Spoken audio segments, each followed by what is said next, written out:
저는 결혼한 지 이제 1년 좀 넘은 30대 초반의 여자입니다. 얼마 전 너무나 억울하고 가슴에 한이 되는 일이 있었기에 이렇게 글을 한번 적어봅니다.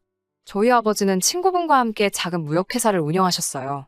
처음에는 영업직으로 회사에 입사하셨던 아버지는 대표의 눈에 들어 금세 높은 자리로 올라가셨지만 본인의 사업을 해보고자 제가 초등학교 때 회사를 그만두시고 창업을 하시게 되었어요. 당시 동업을 하시던 친구분은 이혼 후 혼자 아들을 키우셨는데 그 아들과 저는 4살밖에 나이 차이가 나지 않아 친남매처럼 지냈습니다. 이후로 회사가 세워지고 몇 년이 지나 자리를 잡아갈 때쯤 아버지의 친구분은 불의의 사고로 운명을 달리하셨어요. 졸지의 하나뿐인 아버지를 잃은 오빠를 저희 부모님은 친자식처럼 보살펴 주셨어요. 그렇게 영리하고 똑똑한 오빠는 서울에 있는 유명 대학에 진학하였고 저는 미국으로 유학을 떠났습니다. 4년의 긴 유학을 마치고 돌아오니 오빠는 어느새 멋진 사회인이 되어 있었어요. 오빠는 저에게 정식으로 사귀어보지 않겠냐고 물었고 저는 좋다고 했죠. 어린 시절부터 오빠를 좋아했었거든요. 나중에 들으니 저희가 사귀게 된 사실에 대해 저희 부모님은 굉장히 기쁘셨다고 해요. 어려서부터 오빠가 어떤 사람인지 누구보다 가까이서 보셨으니까요. 그렇게 저희는 알콩달콩 누가 봐도 예쁜 연애를 1년간 이어갔어요. 그리고 오빠는 저에게 청혼을 해왔습니다. 저는 앞으로 제 인생의 꽃길만 펼쳐질 줄 알았어요. 하지만 인생이 항상 제 편은 아니더라고요. 결혼 이야기가 나오고 얼마 지나지 않았을 무렵 오빠가 평소답지 않게 자꾸 다른 곳에 정신이 팔려 있더라고요. 저는 오빠가 먼저 말해주길 기다리다 답답하여 결국 무슨 일인지 물었어요. 오빠는 몇 번을 망설이다가 힘들게 이야기를 꺼냈습니다. 어린 시절 헤어졌던 어머니가 연락을 해왔다는 거예요. 어떻게 자기 연락처를 알았는지는 모르겠는데 회사 1층으로 찾아왔더래요. 아픈 곳 없이 건강해 보이는 어머니를 보니 반갑기도 하고 어이가 없기도 하고 마음이 너무 복잡하더래요. 무슨 말을 해야 할지 몰라 일단은 같이 근처에 있는 카페로 모시고 갔대요. 어머니는 자기가 생각이 짧았다며 어떻게든 너를 내가 키웠어야 했다면서 눈물을 보이시더래요. 그러면서 아버지가 일찍 돌아가신 줄 몰랐다가 얼마 전 우연히 알게 되었다면서 그래서 이렇게 널 만나러 온 거라며 이제라도 용서해 줄 수 있겠냐고 물으셨다고 해요. 오빠는 당장 용서니 뭐니 그런 걸 말하기는 어렵고 아무튼 건강하신 모습을 보니 다행이란 생각이 든다면서 이런저런 이야기를 나눴대요. 시어머니는 시아버지와 이혼 후 얼마 지나지 않아 남자를 만나 새로운 삶을 시작하셨다고 해요. 재혼한 그분에게는 오빠보다 3살 어린, 그러니까 저와 동갑이 딸이 있었고요. 두 분 사이에 새로 아이를 낳지는 않으셨고 그 딸을 친딸처럼 키우셨다는 그런 이야기를 하신 것 같았어요. 어머님은 앞으로 오빠를 자주 만나면서 살고 싶다고 하셨다는데 오빠는 자기가 뭘 원하는지 모르겠다고 하더라고요. 어머님을 만난 이후로 아무 일도 손에 잡히지 않는다면서요. 저는 그래도 친어머니이니 안 좋은 감정은 최대한 해소하고 앞으로라도 좋은 기억을 많이 만드는 게 어떻겠냐고 조언했죠. 그리고 저에게 또 다른 가족이 생긴다는 사실이 걱정도 되고 기대도 됐고요. 사실 저나 오빠나 외동이었기 때문에 나중에 우리 애는 이모도 삼촌도 없겠네라는 아쉬운 마음이 있었거든요. 그런데 어머님에게 딸도 있다고 하니 그럼 우리 애기한테 친할머니도 생기고 고모도 생기는 거잖아요. 그런데 제가 순진했던 걸까요? 제가 이 이야기를 하니 결혼한 친구들이 저더러 어리석다고 시댁에 없는 게 얼마나 좋은 건 줄 아냐고 하는 거예요. 저는 이때만 해도 친구들의 반응에 놀라고 오히려 실망까지 했었거든요. 그런데 다들 경험에서 우러나온 조언이었던 것 같네요. 바보같이 저는 오빠에게 오빠가 어색하면 나랑 같이 어머님이랑 만나보지 않겠냐고 물었어요. 저는 제가 중간에서 분위기를 띄우고 하면 오빠가 금방 긴장을 풀 수 있을 거라고 생각했거든요. 일주일쯤 지나서 서울에서 맛집으로 유명한 중식당에서 어머님과 오빠를 만났어요. 그런데 예상과 달리 어머님이 따님도 데리고 나오셨더라고요. 서로 어색해하고 있으니까 어머님이 먼저 중간에서 자기 딸에 대해서 오빠에게 이야기를 시작하셨어요. 성격이 어떻고 학교는 어디를 나왔고 그런 이야기요.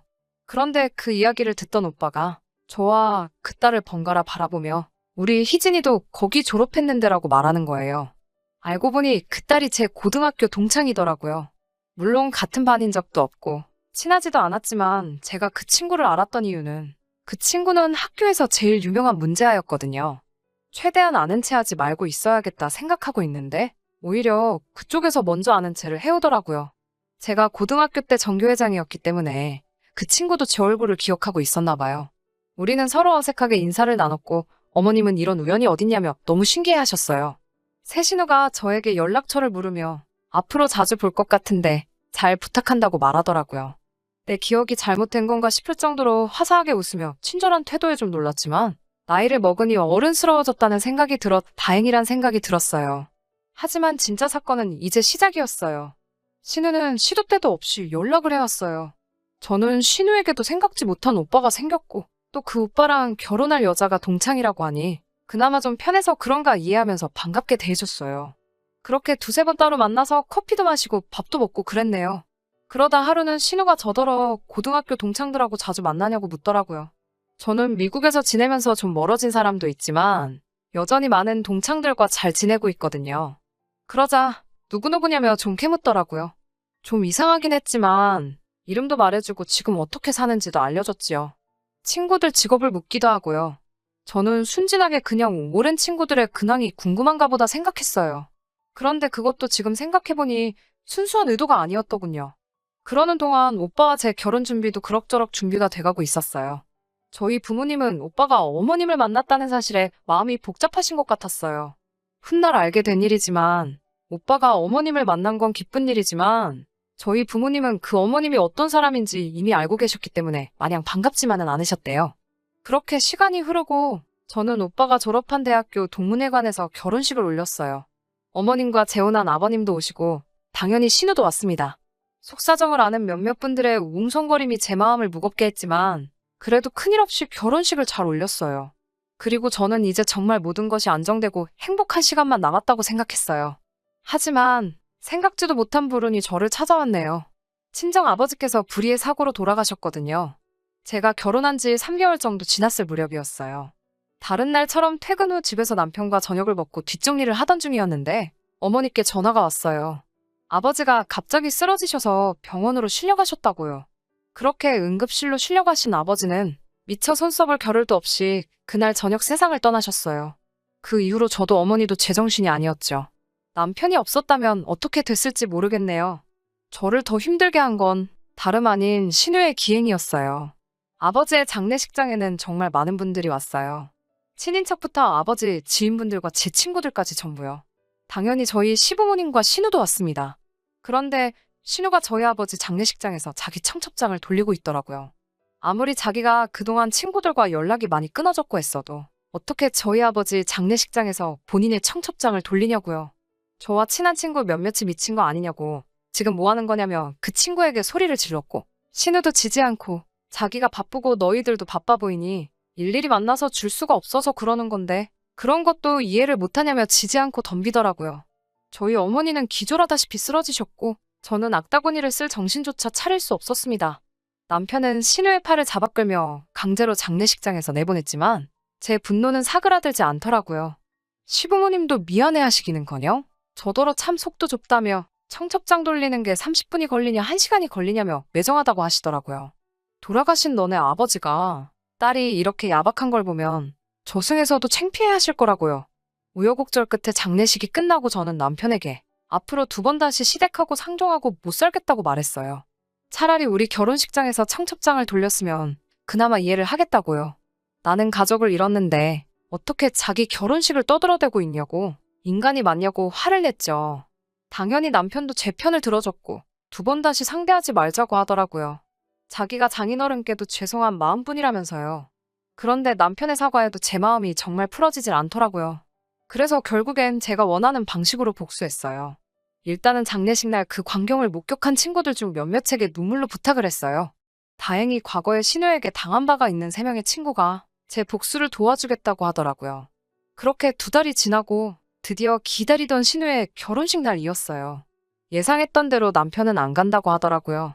마침 결혼식이 10월이었기에 신우이에게 할로윈처럼 잊지 못할 추억을 만들어주고 싶었죠. 그래서 처녀 귀신처럼 옷을 차려입었습니다. 얼굴을 새하얗게 분칠하고 입술도 새빨갛게 칠했어요. 검은 긴 머리도 풀어헤치고 아버지 장례식 때 입었던 상복도 입었습니다. 그렇게 신우 결혼식장으로 갔습니다. 아무튼 저는 결혼식 시작 전에 가면 쫓겨날까봐 일부러 식장에 도착한 다음에 결혼식 시작하고 5분 정도 지날 때까지 화장실에 숨어 있었어요. 그리고 신부 입장 끝나고 나서 저도 조용히 늦은 하객으로 들어가 구석 조명 어두운 자리에 서 있었습니다. 비록 뒤에 서 있었지만 금방 웅성웅성 난리가 났고요. 절 보고 놀란 어린애 2명이 자지러지게 울기 시작했죠. 앞에서 계신 주례사분은 어떻게든 결혼식을 이어나가려고 애를 쓰는 것 같았고, 혼주석에 있는 시부모님도 저더러 미쳤다고 뭐 하는 거냐고 난리를 치시더라고요. 이 상황을 아무것도 모르는 사돈네는 황당해서 앉아있고, 신우는 발작하듯 저더러 당장 꺼지라고 하더라고요. 곱게 차려입은 신부가 악다구니를 쓰니 얼마나 웃기던지요. 저는 가만히 서 있다가 그대로 아래층 뷔페로 향했습니다. 식장의식 안 보고 식사부터 하시는 하객들도 있잖아요. 저는 축의금을 안 내서 식사권도 못 받았거든요. 그래서 그냥 식당 입구에 가만히 앉아 있었어요. 당연히 거기서도 웅성웅성 얼마나 웃기던지요. 그렇게 한 3, 40분 식장과 뷔페를 휘젓고 다녔어요. 사정 모르는 사람은 제가 미친 여자로 보였겠지요. 아마 신우가 주변 사람들한테도 그렇게 얘기하고 다녔을 거예요. 그래도 상관없죠. 기분 너무 좋더라고요. 운전하면서 집에 오는데 진짜 웃음이 자꾸 나와서요.